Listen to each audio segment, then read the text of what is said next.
on va faire un cours pour expliquer la faute du serpent. D'accord?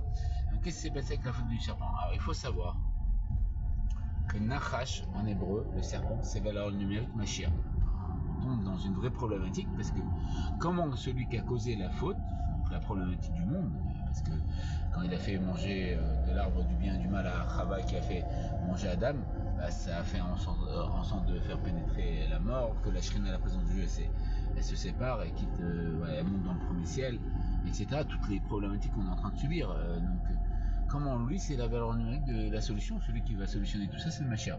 Déjà, d'une part, on voit que comment on fait l'antidote du venin du serpent. Dans le venin lui-même, il y a l'antidote. Dans le problème, il y a la solution. D'accord? Ça, c'est un point.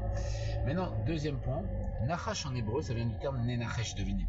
Qu'est-ce qu'il est venu faire deviner à Adam Rishon? Qu'est-ce qu'il a dit le serpent à Adam Rishon? Il lui a dit voilà, comme ça. Il lui a dit Adam, t'es parfait. Dans un monde parfait, c'est parfaitement ennuyant. C'est-à-dire que il n'y avait pas plus grande perfection qu'Adam Rishon. Il a été fait de la main de Dieu, et Dieu il a insufflé dans lui le plus profond de lui-même, d'accord, sa bonté, sa miséricorde. Et on dit qu'à côté d'Adam Rishon, Chava ressemblait à un singe, et qu'à côté de Chava, Sarah ressemblait à un singe, et à côté de Sarah, tout le monde ressemblait à un singe. Donc il était vraiment d'une beauté extraordinaire.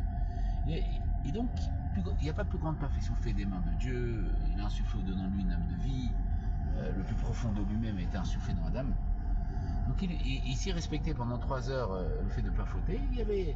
Il rentrait dans Shabbat et ça aurait été la délivrance complète et définitive. Et il lui a dit comme ça, t'es parfait dans un monde parfait, c'est parfaitement ennuyant. C'est-à-dire, toi, t'as la plus grande chance du monde, la meilleure chose, c'est d'être proche de Dieu. La preuve, Adam est parlé avec Dieu et tout ça. Il a dit, t'as Dieu naturellement, mais tu sais pas c'est quoi Dieu. C'est-à-dire qu'en vérité, pour apprécier une chose, il faut pas l'avoir. C'est-à-dire, pour donner un exemple, c'est comme quelqu'un qui est né riche. Quelqu'un qui est né riche, il n'a pas la valeur de l'argent. Donc, il ne sait pas c'est quoi d'être riche ou d'être pauvre. Il n'a pas la valeur, il ne prend pas conscience de la chance qu'il a. Et donc, la plus grande richesse, c'est d'être proche de Dieu, de parler avec Dieu. Et donc, c'est ce qu'il dit le Nachash. Il fait deviner ça à Adam Rishon. T'as Dieu, mais tu ne sais pas c'est quoi Dieu. Donc, tu ne peux pas apprécier Dieu à sa juste valeur. C'est-à-dire que dans 3 heures, c'est la délivrance. Tu auras Dieu pour tout le temps, mais tu ne sais pas c'est quoi Dieu. Donc il lui a dit, appauvris-toi. C'est quoi appauvris-toi?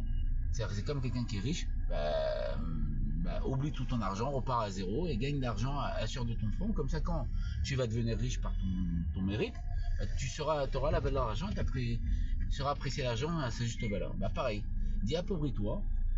Dieu ne peut pas résider dans un endroit imparfait. Donc, fais la faute. Donc automatiquement, quand il fait la faute, la Shekhinah s'élève d'un cieux, la présence de Dieu s'élève d'un cieux. Donc sépare-toi de Dieu.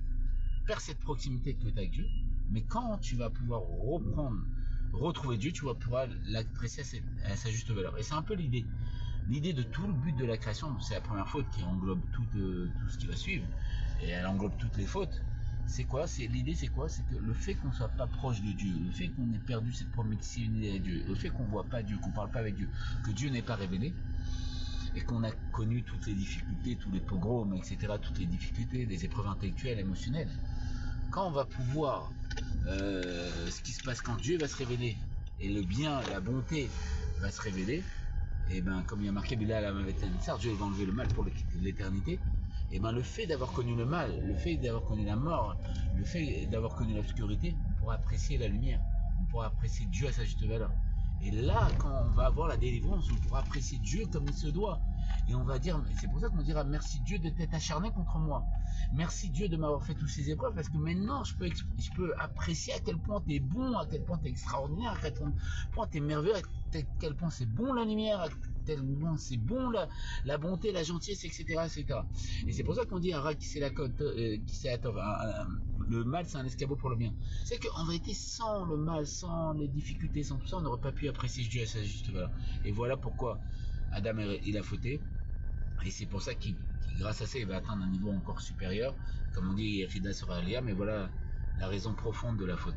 Et quand on joue au 3e Taïdash avec Adam Rishon, avec Noir, avec le Nachash, avec toutes les personnes de la Torah, parce que ce sera une Torah de vie, ce sera pas une Torah dans les textes, mais on verra les personnages, on pourra parler avec eux, danser avec eux, etc., et voir Dieu de nos yeux, et l'embrasser et dire on t'aime Dieu, merci pour tout ce que tu m'as fait, merci de m'avoir fait cette vie qui est parfaite, etc. Et que de bonnes choses.